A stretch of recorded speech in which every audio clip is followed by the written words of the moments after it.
So it's just months after the Chancellor's visit to Beijing. Economy Minister is now in China, and the trip of Merz was largely seen as an effort to stabilize bilateral ties. What is Reiche hoping to achieve this time?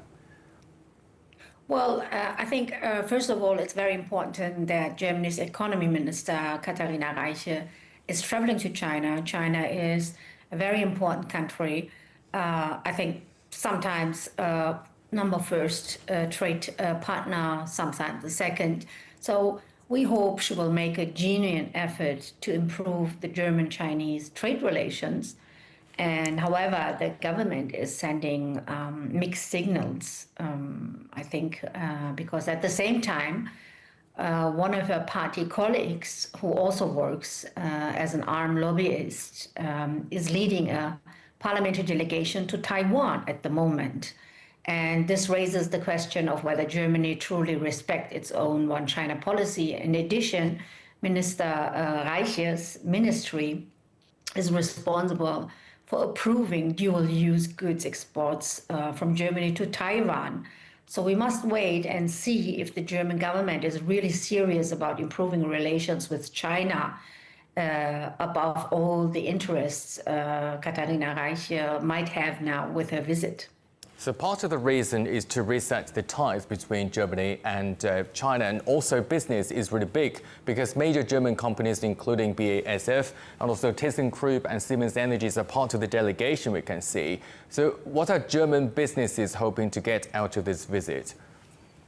Well, because of the negative tariff deal with the United States and the loss of cheap Russian energy, the German industry is under enormous pressure, and the hope is that stronger economic cooperation with China can at least cushion these giant problems what the German industry has. And however, I think we need honest and intensive dialogue with China, especially about the use of the raw earth and critical raw materials from China, while Germany is massively increasing its military spending and exporting dual-use goods to Taiwan still.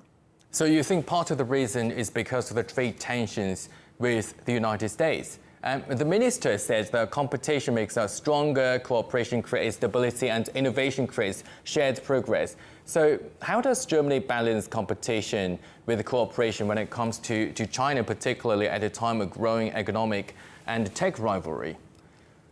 Well, the thing is, we had in the last years very tense and tensions within the German-Chinese relations, also in the trade relations. And I think it's very important to now to get a better atmosphere for these relations. And that's why I do welcome this. But I do hope that this visit will be honest on both sides, because I think the most important thing, what I know from the Chinese diplomacy, and I think it's one of the first rules of the international relations at all, is that you can develop relations only if you develop it on the basis of reciprocity. So at the moment, Germany is suffering from the trade deals. Well, they are actually not trade deals, they are dictates from the United States. The German industry is suffering. For example, we don't have cheap energy anymore, which is very, very elemental for the German industry. That's why we're having a stagnation since 4 years' time now. We have recession. We are losing, we are in a decline, and we are more dependent now on the US energy because we are importing now way more LNG fracking gas from the United States for very, very high prices. So we have skyrocketing high prices on energy now. And United States is pushing Germany in their vassalage status towards US, that we are now having trouble with our relations with our most important, biggest, sometimes biggest. They are all switching, US or China, but it's a very important trade partner, and US is pressuring us to make all these trade relations with China depending on geopolitical interests of the United States, and that's a big problem. So it's a dilemma, it's a contradiction. The German industry wants good relations with China, but because of geopolitical reasons, German government is giving different signals, and that makes it very difficult. So you think that the German government now is pivoting towards China because of its trade tensions with the United States? Well, the thing is, Germany's main problem is its vassal statute, its vassalage to the United States.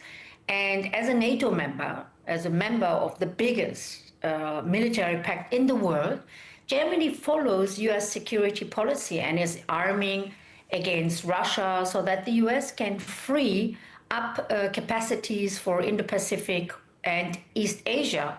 And the thing is, as long as Germany is not willing to support a truly multipolar world, its own major problems will only get worse. And this also counts for the industry. So if you want to have good industrial relations with China, good trade relations, because the German industry needs it, since we are having a decline because we are making us dependent from very high price energy from United States, very expensive, rather than to get the cheap energy from Russia. So we do have the second trade line with China, and if we want to survive economically, the German industry, we have to have good relations with China. But the problem is, like I said, the problem is the vassalage to the United States, being member states of the NATO, which is fulfilling the hegemonic interests of the United States. You are part of the geopolitical game, what is United States is playing, and that makes it very difficult. So German government has to decide whether they are being the vassal states of the United States, and then they are dying in their decline, or they have to make an emancipation, they have to do a sovereign foreign policy and a trade policy.